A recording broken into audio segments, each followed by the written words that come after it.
I got 95.20% in my class 12 board examination, and in this video I am going to share with you some of the strategies that you can also follow to get similar percentage marks. As the number of days are decreasing, your anxiety seems to increase.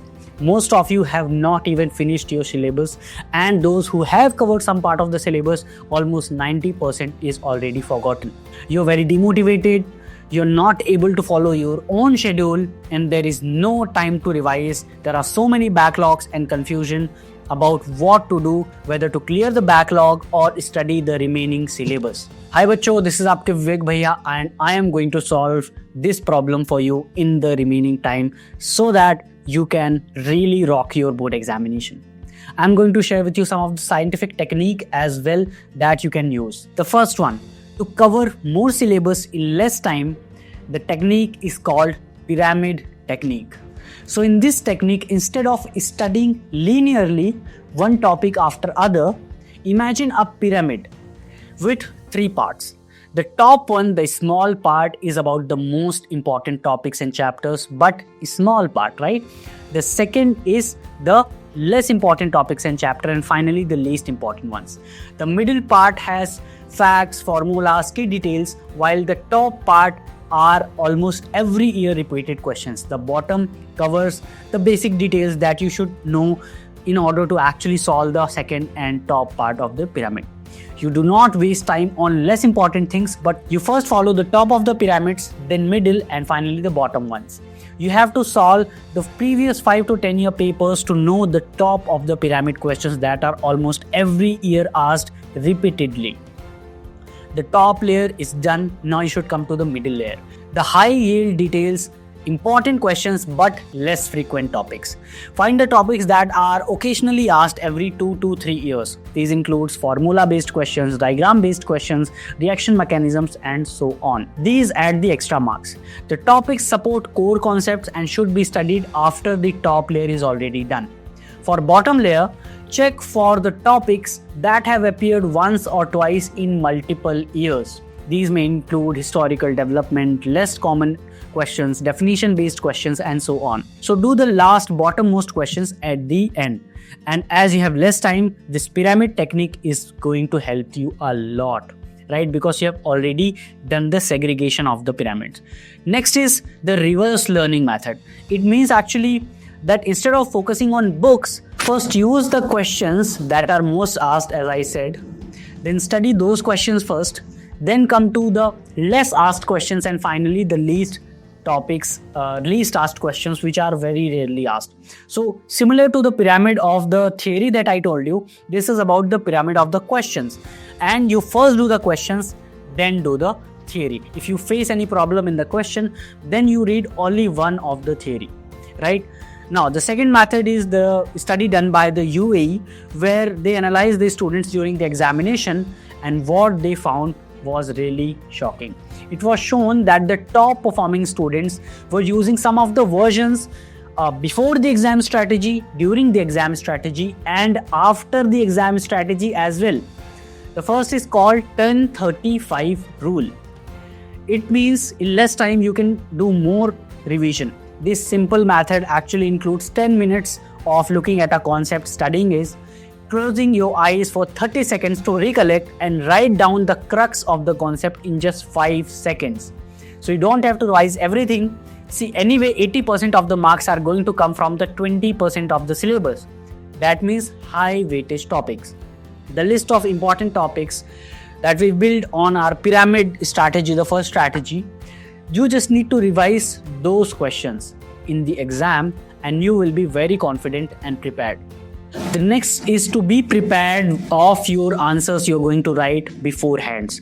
The strategy that we just saw, in that 5-second section, you will create a mental checklist of things that you should write for a particular topic. For example, there is a question on Newton's laws. So what you do is visualize in your mind. How is that answer going to look on the paper? What are going to be the heading of the answer? Then it will be a lot easier for you and will take less efforts to remember the answer. And you won't come back and regret ki, yaar, I knew this, how did I forget to write this in the examination? Next strategy is pre-exam warm-up. Before going into the exam hall, solve 5 to 6 easy questions from the syllabus. And while you're at the exam center, don't furiously try to revise every last detail. This will exhaust you and you will be really tired, your mind will be tired, and you would have less energy for the exam.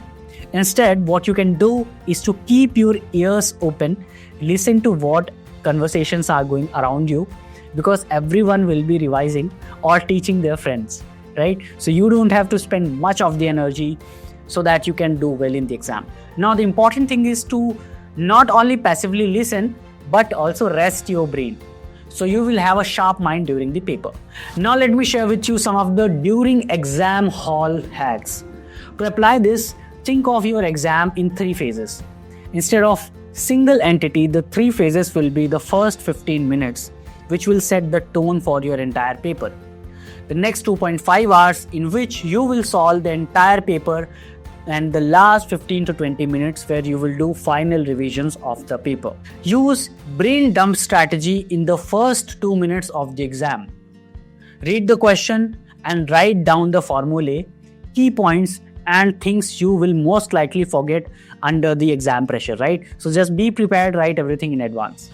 Time designation. After you have read the questions, look at the clock and decide approximately how much time you're going to need for every section and just stick to it. Now, the reason I am telling you to do this time designation after looking at the question paper instead of preset pattern is because every paper is different and you should have the ability to manage time according to the different papers. Now let me share with you the 10-second rule to revise and recall what you have already forgot, the 2-minute rule, and cue to skip to the next question.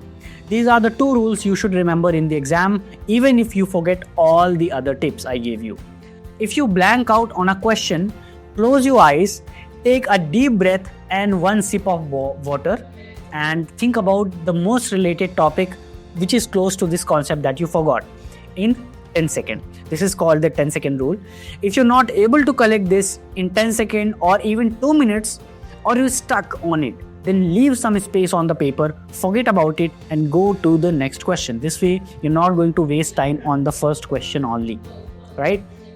Finally comes the paper presentation part. When it comes to board examination, how you present your answers in the paper answer sheet matters as much as what you write. So always stick to the question order given in the paper. It keeps you organized and much easier for the examiner to check your answers. If you want to switch sections, that's fine, but don't mess with the order of the questions inside a section.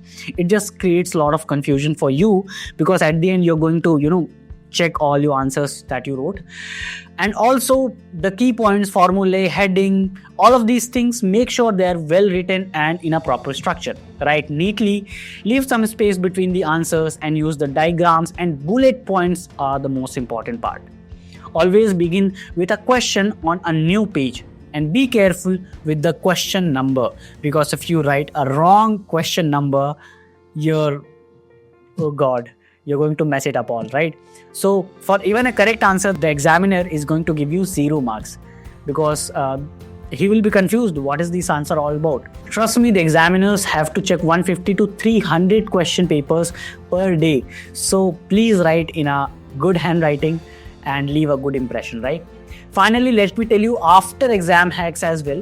So on discussion about paper, you're going to waste your time and energy, and you will keep overthinking about the mistakes that you make. But it is not going to save anything for you, but ruin your next examination. So better to move on and just forget about what has happened in today's examination. It is very hard to do, but you need to do that, right? Take a short nap, about 45 minutes to 1 hour. It will help you to relax your brain and recharge before you're going to start studying for the new concept or new paper. So with a fresh mind, you will be able to recollect everything, all the mistakes that you made in the previous year paper, and you're going to not make them in the next paper, right? So in this video, we have discussed before exam, during the exam, and after the exam strategies that you should not miss out, and probably you're going to score really well in the examination in less time that is remaining. So this is your Vivek bhai. I hope this video was useful to you. See you in the next video. Jai Hind.